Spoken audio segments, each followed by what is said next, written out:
dan, poštovani gledaoci. Nalazimo se u parku Srednje škole Vuk Karadžić. Pre tribine o zdravoj ishrani za vas smo pripremili jedan prilog o ishrani današnje omladine.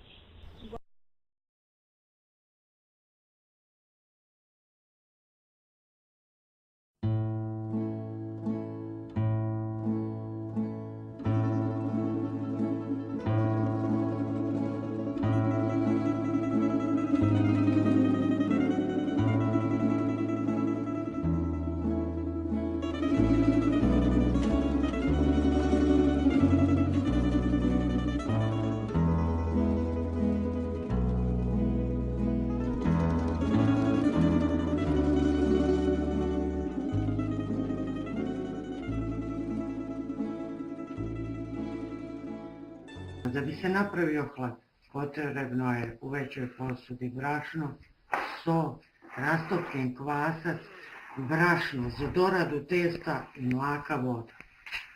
U brašno prvo dodajemo so, to promešamo, dodajemo rastopljen kvasac,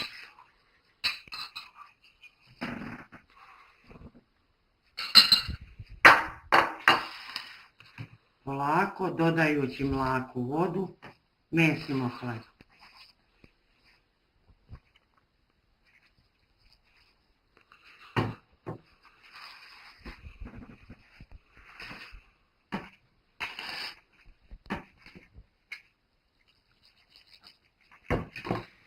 Hleb je pečen.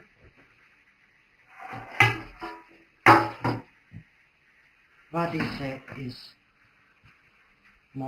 modle, zavija se u krpu i sačeka se dok se ohladi.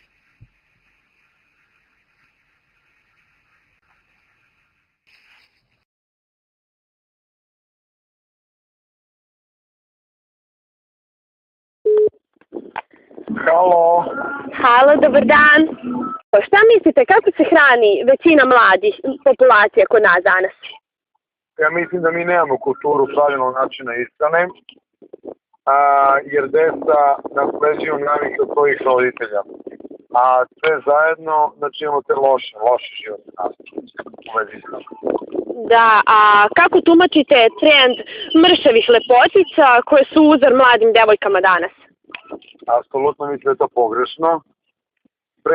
Ni ta premršavost nije dobra. Mršavost i ti trendovi gde se za te premršave linije dolazi isto jednim nepravilnim putem, nekim izgladnjivanjem i bez fizičke aktivnosti ili nepravilnom fizičnom aktivnosti, apsolutno nisu dobra. I sama premršavost sama po sebi nije dobra. Znači to što je u svetu trend tih anorektičnih devojaka i da to je loše, jer to loše utiče na vas mlade koji se bogatejaju način. Da li je šifra 505 preporuka za sve? Naravno. Zdrave ljude. Preporuka za sve zdrave, radne ljude koji žele da sačuvaju i unaprede svoje zdravlje. Gojaznost, bulimija i anoreksija su moderne bolesti današnjice i najviše su rasprostranjene među mladom populacijom. Preterano uzimanje hrane ili njeno potpuno neuzimanje dovode upravo do ovih bolesti. Mladi kupuju i konzumiraju proizvode koji su lako dostupni i reklamirani. Sprege medija i multinacionalnih kompanija koje proizvode brzu hranu donose ogroman profit. Na rafovima potrošači pronalaze ono što su videli na TV-u, proizvod povezuju sa primamljivom reklamom i konzumiraju ga ne pitajući se da li je to što unose u svoj organizam zdravo za njih.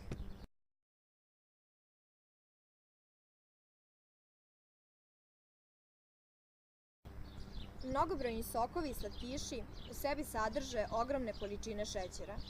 Restorani brze hrane postaju primarno mesto za svakodnevnu ishranu. Hrana je osnovna ljudska potreba, baš kao i voda, ali moramo se zapitati da li su proizvodi kojima se danas hranimo potrebni našem organizmu i da li mu čine dobro. Nažalost, mladi nemaju izgrađenu svest o tome kako određene vrste hrane loše utiču na njihov organizam. Za vreme užine, u školama konzumiraju hranu koja je masna, zašećerena i nezdrava.